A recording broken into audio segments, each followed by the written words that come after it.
Hello दोस्तों, welcome back to my channel knowledgeable brain. और आज हम इस वीडियो में डिस्कस करने वाले हैं थॉमस हार्डी के लाइफ और करियर के बारे में। दोस्तों, मैंने पहले भी अपने चैनल पर थॉमस हार्डी का वर्क जैसे आफ्टर अ जर्नी और द ब्रेकिंग ऑफ नेशन को अपलोड किया है अपने चैनल पर। आप जाके मेरे चैनल पर देख सकते हैं। वीडियो ढूंढने में कोई दिक्कत हो तो प्लेलिस्ट में जाके ब्रिटिश लिटरेचर की पोएट्री और ड्रामास को देख सकते हैं। चलिए थॉमस हार्डी के लाइफ और करियर के बारे में डिस्कस करते हैं।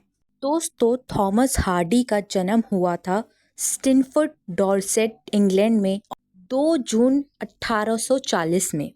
अपने पेरेंट्स के एल्डेस्ट सन थे। के पेरेंट्स के नाम थॉमस हार्डी और जेमिमा हार्डी था।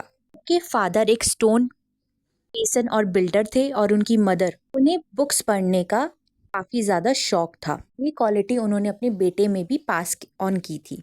तो हार्डी अपनी लाइफ में हमेशा अकेले रहते थे, लेकिन जैसे जैसे वो बड़े हुए उन्होंने अपनी लाइफ, रूरल लाइफ को एग्जामिन करना स्टार्ट कर दिया और उन चीज़ों को, उस एक्सपीरियंस को अपनी नॉवल में, अपने काम में दिखाया। उनकी प्राइमरी स्कूल एजुकेशन उन्होंने 16 साल की उम्र तक की थी और उसके बाद उन्हें भेज दिया गया था अप्रेंटिसशिप के लिए जॉन हिक्स के साथ, जो कि एक लोकल आर्किटेक्ट था।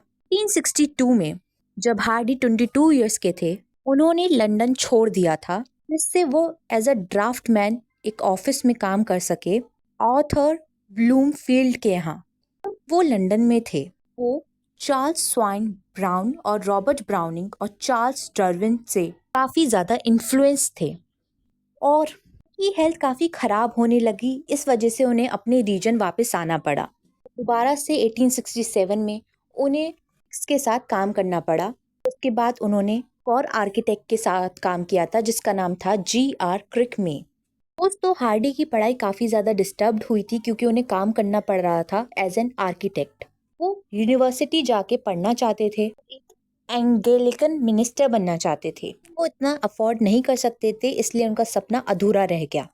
इसी वजह से उनका रिलीजन इंटरेस्ट भी ख़त्म हो गया। उनका सारा इंटरेस्ट लग गया था सेल्फ स्टडी ऑफ पोएट्री और राइटिंग में। उन्होंने खुद से पोएट्री और राइटिंग को सीखा था। उन्होंने पहली बार राइटिंग की थी जब वो 17 साल के थे। जब वो आर्किटेक्ट का काम करा करते थे, उसके साथ साथ वो राइटिंग की प्रैक्टिस भी किया करते थे। दोस्तों, हार्डी की पहली नॉवल मैन्युस्क्रिप्ट थी the poor man and the lady. उन्होंने लिखी थी 1867 और 68 के बीच में। नॉवल को काफ़ी सारे पब्लिशर ने रिजेक्ट किया था, लेकिन एक एडिटर थे जॉर्ज मैड्रिड, उन्होंने उनको इंकरेज करा था। हार्डी कोशिश कर रहे थे कि वो अपने स्टाइल को और ज़्यादा रिफाइन करें। दोस्तों, अभी भी हार्डी एज एन आर्किटेक्ट काम कर रहे हैं, साथ ही साथ राइटिंग भी कर रहे हैं। इसके बाद उन्होंने लिखी थी सेकेंड स्टोरी डेस्परेट रेमेडीज 1871 में।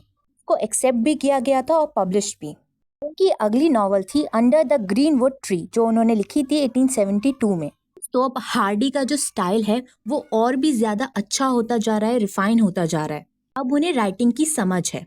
ये याद रखिएगा कि हार्डी ने कोई भी यूनिवर्सिटी या कॉलेज अटेंड नहीं करा है अपनी राइटिंग के लिए, अपनी पोएट्री के लिए।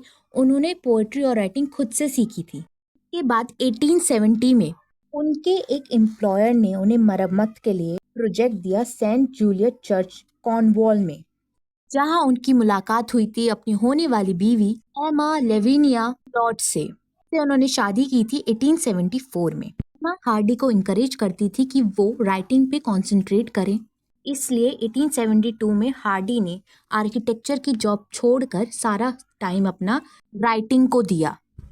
दोस्तों, इसके साथ साथ उनका एक कॉन्ट्रैक्ट था 11 मंथ्स का इंस्टॉलमेंट का, एक टेल का, pair of blue eyes the Cornhill magazine. उन्हें उसको भी छोड़ दिया था।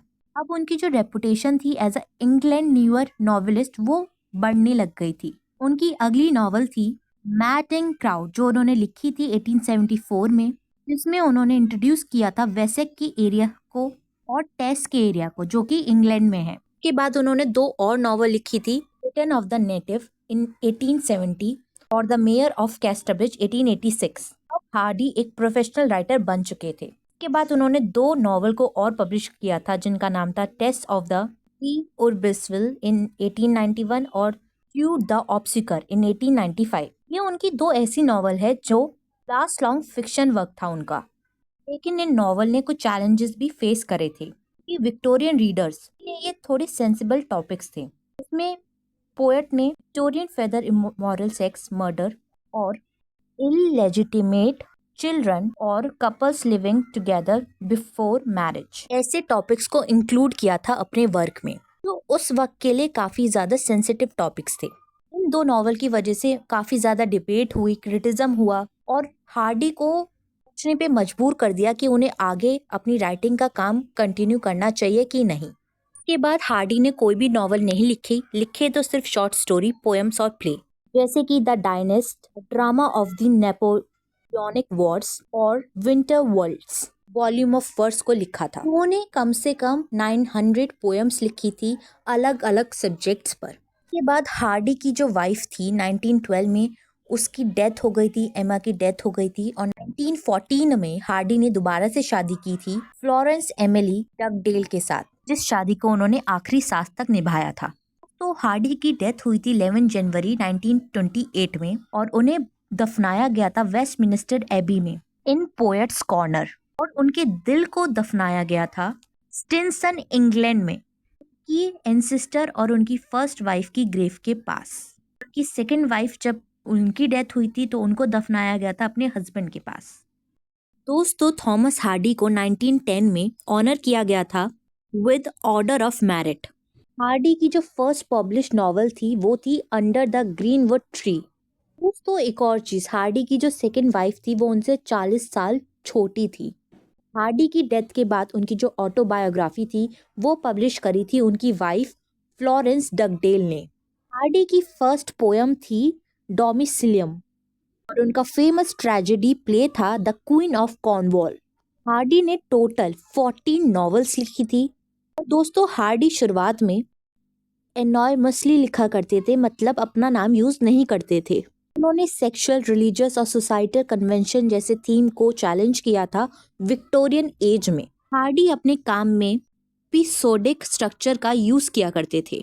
उन्होंने इंस्टीट्यूट प्राइज जीता था 1863 में और वो अपने काम में कैरेक्टर्स पर ज़्यादा फोकस करा करते थे प्लॉट से ज़्यादा। दोस्तों, आई होप आपको थॉमस हार्डी के लाइफ और करियर के बारे में बातें समझ में आ गई होगी, ये वीडियो समझ में आ गई होगी। और वीडियोस देखने के लिए हमारे चैनल को लाइक करें, शेयर करें और सब्सक्राइब करना ना भूलें। अगली बार फिर मिलेंगे एक और नई वीडियो के साथ। Thank you for watching this video.